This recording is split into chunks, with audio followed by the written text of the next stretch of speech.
if hilarious memory.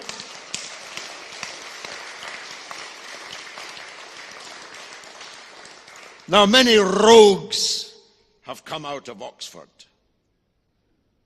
I don't need to list them, up to and including Tony Blair.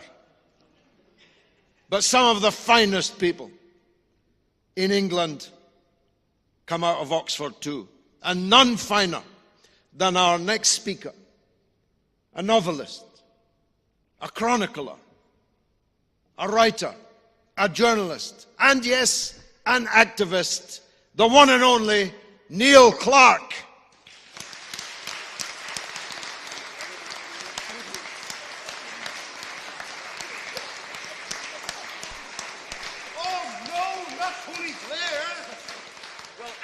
Actually, there's a change of plan. Neil Clark's been delayed a bit, so my name's Tony.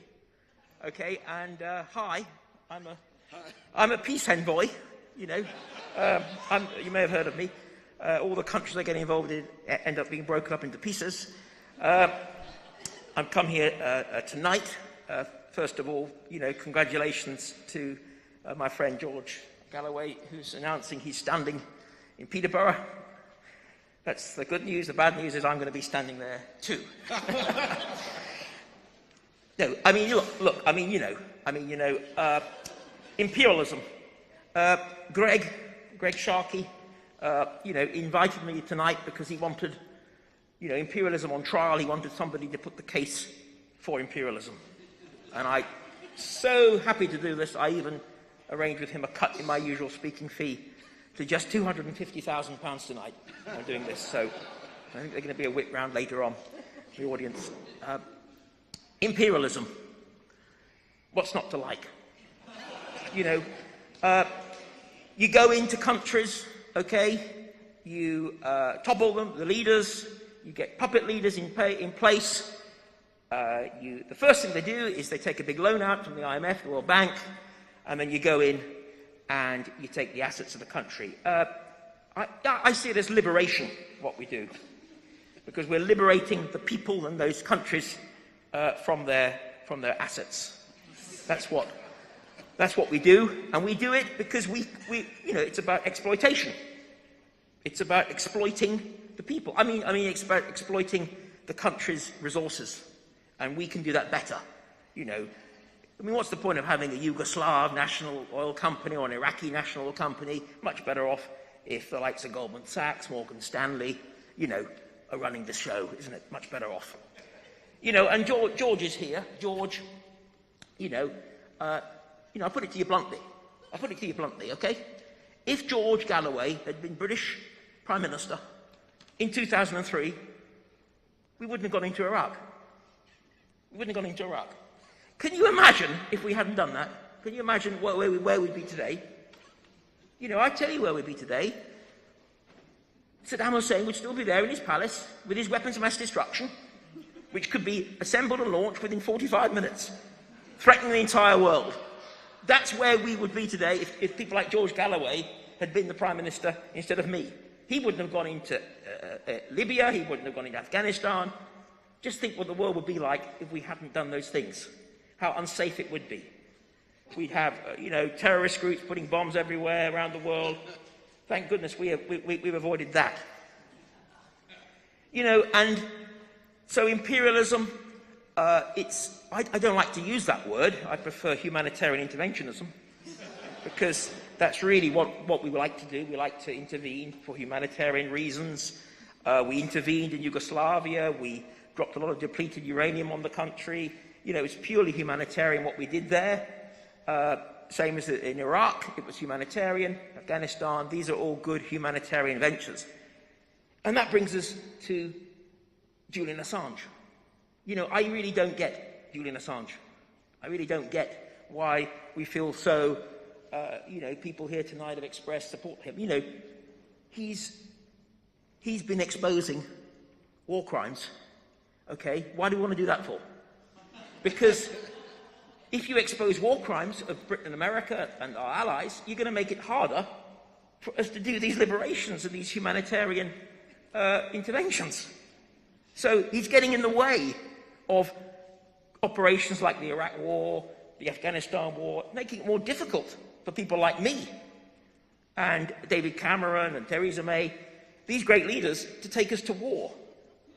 So I think Julian Assange, I think he should be, really, it's really bad what he's doing. I've been in Waitrose, I go to Waitrose. I know George is not a huge fan, but, I'm hoping he'll come along to the Peterborough Waitrose. We can talk about how we can block Brexit together there and all the rest of it. What have I got in Waitrose?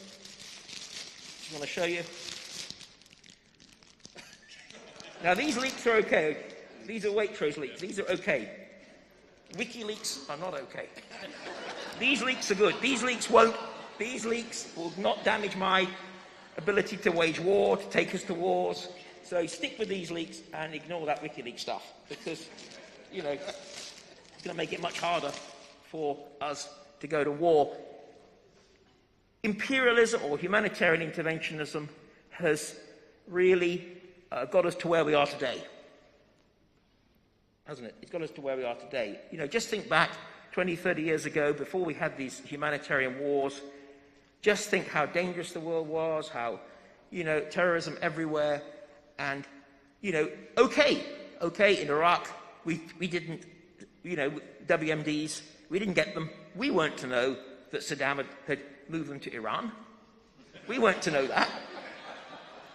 And I think confronting Iran at the moment and its weapons of mass destruction is, it's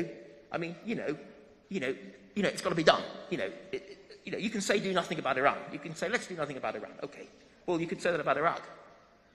So, I think we need to forget about WikiLeaks and to concentrate on, more regime change wars, more interventions, because clearly this is the way to go. We've got to liberate these countries like Iran, like Cuba, like Venezuela. Venezuela. Venezuela, we've got to liberate Venezuela from its oil, from its resources, get it under the control of Western, people like Goldman Sachs and Morgan Stanley, fantastic people who will do the absolute best for the Venezuelan people to improve their living standards. So that's what we've got to be doing, I think, more of. So really, I don't think Julian Assange is somebody we should be spending too much time on, because, he makes it more difficult for people like me to operate.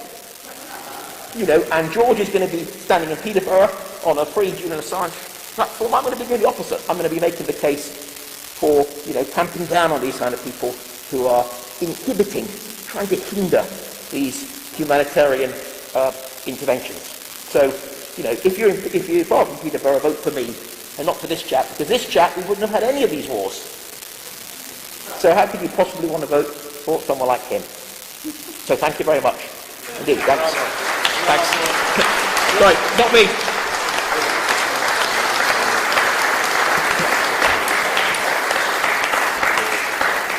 So that's our friend Tony. Getting a little bit serious now. I think it is the case, as George said earlier, in fact, and that there's something wrong. Whether you're left, right, in the middle, whatever, there has to be something wrong when you've got the people who planned and orchestrated these terrible wars, illegal wars, from Yugoslavia onwards, who are free, made lots of money, incredible lots of money, they're free, and the guy who published information which we had a right to know about these wars and other things is in jail. That cannot be right. Whether you're a socialist, a leftist, liberal, whatever you call, you just know it's wrong. And that is the key point. Now, Julian Assange, I wrote an article about him called Julian Assange and the Tale of Tobermory. I don't know if anybody's read this story. Tobermory, from one of my favourite writers, H.H. Munro, otherwise known as Saki, a wonderful Edwardian comic writer who was bang on the money. And his books are so relevant today. Tobermory was a cat that a guest at one of these stately homes or posh houses taught to speak. And Tobermory was telling the guests, the lord and ladies, about the secrets that he'd heard about the cook and the people in the kitchen, servants, etc. And because he could hear everything they were saying, and he was telling them, telling all the secrets downstairs and about the other guests, and they thought it was hilarious. This is wonderful, Tobermory. And then Tobermory started talking about them, about what they'd said about each other, and revealing their secrets. They weren't so happy about that. A day later, Tobermory's dead body was found in the gorse bushes. Tomcat had taken him. That was the story. He didn't live very long. And I sincerely hope that's not what's going to happen to Julian Assange, because everybody loves whistleblowers when they're revealing secrets of other people we don't like.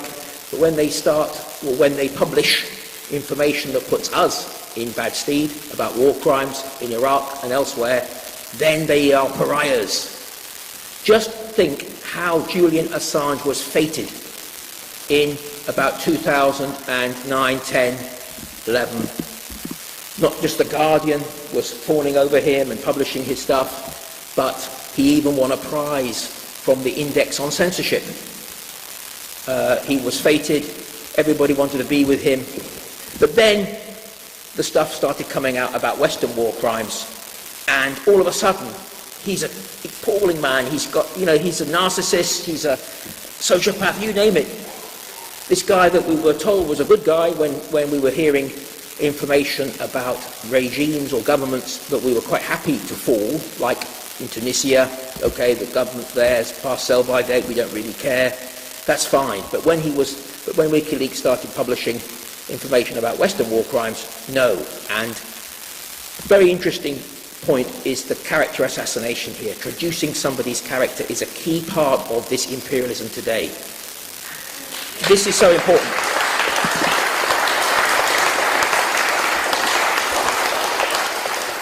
I've had it done to me. I've been called a lot of things, many of them defamatory. George has suffered more probably than any political figure in Britain until Jeremy Corbyn came along and became leader of the Labour Party, and we all know what's happened there.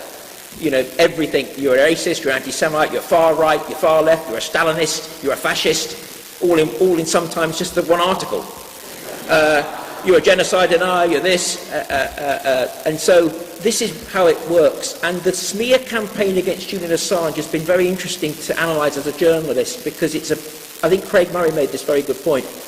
Political correctness misused political correctness has played a part to try to prevent the left from coming to Julian's defence, to try to divide the left. And these charges which are, of course, were never brought. Correction there, I'll correct myself. They were never brought, the charges regarding the Swedish case. The allegations, I should say, yes, thanks. These allegations were there. And for me, one of the key revelations, I was speaking to Alexander just earlier, were the leaked CPS, Crown Prosecution Service emails to the Swedish, to say to the Swedish prosecutors, don't you dare get cold feet. That was the actual statement. Don't you dare get cold feet and drop this case. Money isn't an object. And this is quite extraordinary. Anybody who doubts this is political, just think about this. If this man, if he hadn't been connected to WikiLeaks, do we think the CPS would be sending emails to Sweden to say, don't you dare drop this case, don't get cold feet, money's no object? This had been a member of the public with no connection to politics, and this same scenario played out regarding these allegations, we wouldn't have got these emails. So that tells us clearly this is political. And once that's there, the allegations, as we said earlier, we're in this stage now where just to accuse somebody of something is taken as guilt. This is the terrible position we're in at the moment.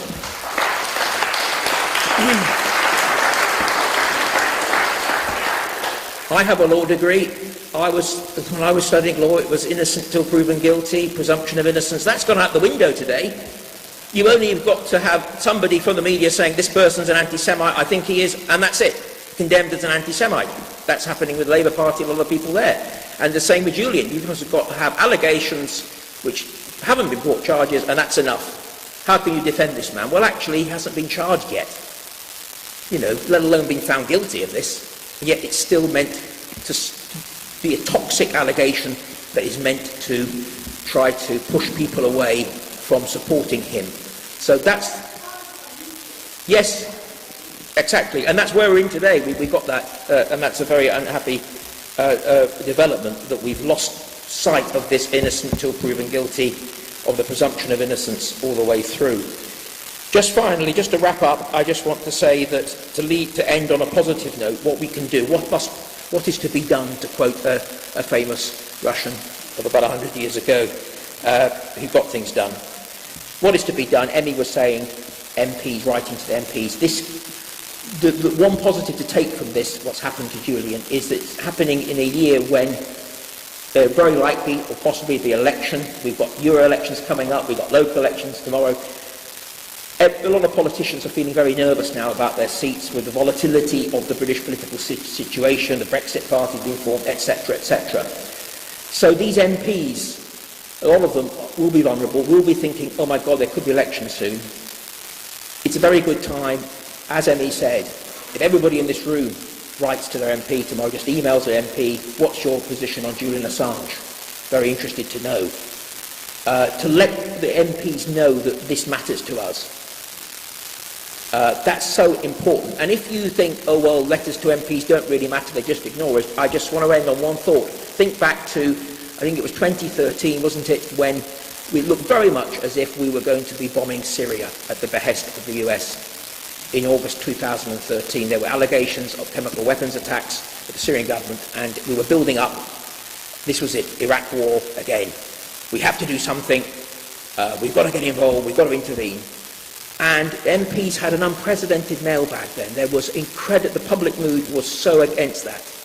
And I'm not saying that was the sole reason why the House of Commons, and the Labour Party in particular, the Labour Party, unexpectedly voted against going to war, against airstrikes at that moment. Ed Miliband was the leader. Peter Obor, my friend, the journalist, said that whatever you think about Ed Miliband, that was Labour Party voting against that was very, very important in the great scheme of things.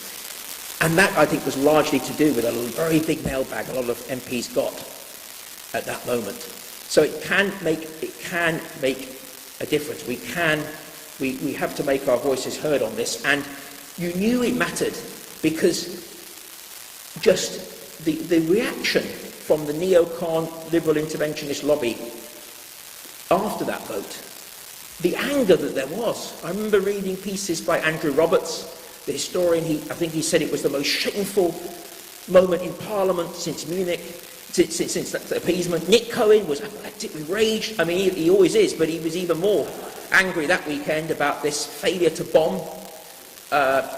Ray McGovern, who was on the Crosstalk programme, said that he was in a TV studio with a couple of, I think it might have been Paul Wolfowitz, one of the couple of neocons in America, and they were so unhappy of feeling as if a close family member had died. It really hit the neocon war lobby hard, that failure to bomb, because they knew that was the key moment in the Syrian conflict. Had Britain bombed with the US at that moment, we could have had, Al-Qaeda, ISIS, in Damascus. Very different story how it happened, and that would have been another successful operation for the people we're talking about, the war lobby, the endless war lobby. And it was checked. Yes, it was an awful conflict, and nobody wants to deny that, but they didn't get their way in Syria. It was stopped. So it's not infallible. As our speaker earlier for WikiLeaks said, empires don't last forever. There comes a point where they go too far. You could say Aleppo was the Stalingrad of this empire. My friend John White and I both argue that. And so Julian Assange's case is political, and it is incredibly important, really, what happens from now in. So don't be disheartened by today's news. The fight is far from over. What's happened is an injustice when he is imprisoned while others who have committed incredible crimes are free. But if we stick together and if we campaign, we get behind George in his campaign in Peterborough, we all get behind that, and we get behind other MPs who take the same line. People like Chris Williamson has come out in defence of Julian Assange. Get behind these people. We are the many, they are the few. Don't forget that. Thank you.